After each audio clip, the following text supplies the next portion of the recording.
આપણે ત્યાં જાતકર્મ સંસ્કારનું બહુ મહત્વ. ભગવાનનો જન્મ થયો, નંદ બાબા અને યશોદા માને ત્યાં નંદોત્સવ ઉજવાનો છે અને નંદ બાબા અને યશોદા માએ જાતકર્મ સંસ્કાર કરાવ્યા છે. જાતકર્મ સંસ્કારમાં શું હોય કે વિદ્વાન બ્રાહ્મણો હોય, ગોરબાપા હોય, એ મંત્રોચ્ચાર સાથે જાતકર્મ સંસ્કાર કરાવે. બાળક હજી જન્મ્યું જ હોય એના થોડાક જ કલાકોમાં, થોડાક જ દિવસોમાં એ જાતકર્મ સંસ્કાર કરવાનો હોય.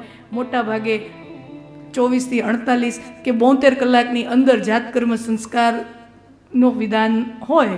પણ હવે આજના સમયમાં તમે જુઓ, બધી પ્રસૃતિઓ, પહેલાંના સમયમાં તો આ શક્ય બને ને, કદાચ પ્રસૃતિ બધી મોટા ભાગે ઘરે જ થતી હોય. પહેલાંના સમયમાં આજથી 50-100 વર્ષ પહેલાં તમે વ્યા જાઓ, બરાબર, 25-30 વર્ષ પહેલાં બધી પ્રસૃતિઓ ઘરે થતી, તો આ બધું સંભવ બનતું. પણ હવે બધી પ્રસૃતિઓ થાય હોસ્પિટલે, અને એમાંય નોર્મલ કેટલી થાય ને, ઓલી સી કટવાળી હોય તો એમાં કેટલા બધા દિવસો રોકાવું પડે. હવે હોસ્પિટલોમાં બીજા કોઈને આવવા ન દે, એમાં ક્યાં આવા વિદ્વાન બ્રાહ્મણોનો આ બધો વેંત ક્યાંથી કરવો? એટલે આ જાતકર્મ સંસ્કારને એ બધું ભૂંસાતું જાય છે. આ પ્રજા જીવનમાંથી, સમાજ જીવનમાંથી આ નીકળતું જાય છે. અને તમે જોજો, બાળક મોટું થાય ને, હજી જન્મ જ લીધું હોય, માતાએ બાળકને જન્મ જ આપે ત્યારે સૌથી પહેલો અવાજ બાળક કયો સાંભળે? જાતકર્મ સંસ્કારની અંદર વિધાન છે કે સનાતન પરંપરામાં જન્મનારો દરેક બાળક જ્યારે જન્મ લે તો એના શ્રવણમાં, એના કાનમાં વેદના મંત્રોચ્ચાર જવા જોઈએ. આવી ઋષિ વિચાર એની પાછળનો રહ્યો. પણ હવે બાળક જન્મે અને હોસ્પિટલમાં હોય તો સૌથી પહેલો બાળક અવાજ કયો સાંભળે? નર્સ છે એ સરસ મજાના વ્હાઇટ ટુવાલમાં બાળકને આમ કવર કરીને લઈ આવી હોય, અને મમ્મી, જન્મ આપનારા મમ્મી પણ હોય, પપ્પા પણ આવી ગયા હોય, એટલે પપ્પાના હાથમાં આપે કે મમ્મીના હાથમાં આપે. એટલે સૌથી પહેલાં મા બાપ શું કરે? બરોબર, આવું જ થાય. બાળકને રમાડવા માટે ના અવાજ સાંભળીને પહેલો અવાજ જેના કાનમાં છૂછું છૂછું થાય, પછી તો છોકરા છછુંદર જેવા ન થાય તો કેવા થાય? પહેલો જ અવાજ છૂછું છૂછું છૂછું ન થાય તો પછી તો છોકરા છછુંદર જેવા થાય ને. મમ્મી, મને ડોગીથી બહુ બીક લાગે છે, મમ્મી ત્યાંથી મકોડો જાય છે. મકોડાને મને ઇંગ્લિશ નથી આવતું, છોકરાને મકોડોને કીડી ન બોલે વળી. મમ્મી ત્યાંથી મકોડો જાય, એને મકોડાને બીક લાગે.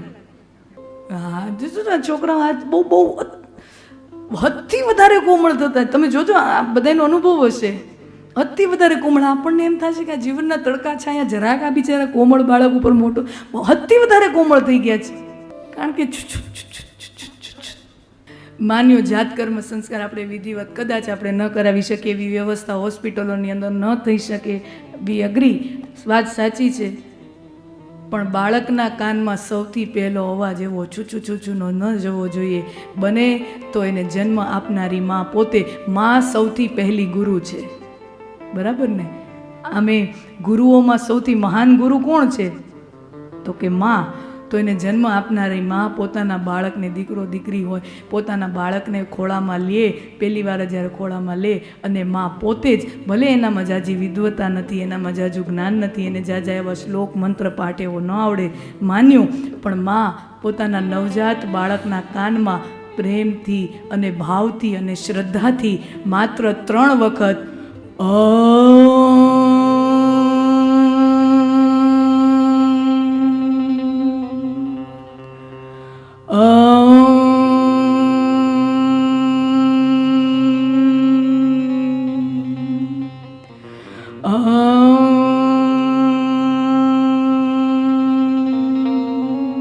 આપણે બીજું કાંઈ ન કરી શકીએ, બીજું કાંઈ ન આવડતું હોય, બીજી કોઈ વ્યવસ્થા ન થઈ શકતી હોય તો કાંઈ નહીં, એને જન્મ આપનારી મા, એની જનેતા માત્ર 3 વાર ઓમકારનો નાદ કરી પોતાના જ મુખે, પોતાના જ બાળકના શ્રવણમાં સનાતન સંસ્કૃતિના વારસદારો એક જે જન્મ લેતા હોય એ ઓમકારના કે વેદના મંત્રોચ્ચાર સાથે પોતાનું જીવનની શરૂઆત કરવા જોઈએ.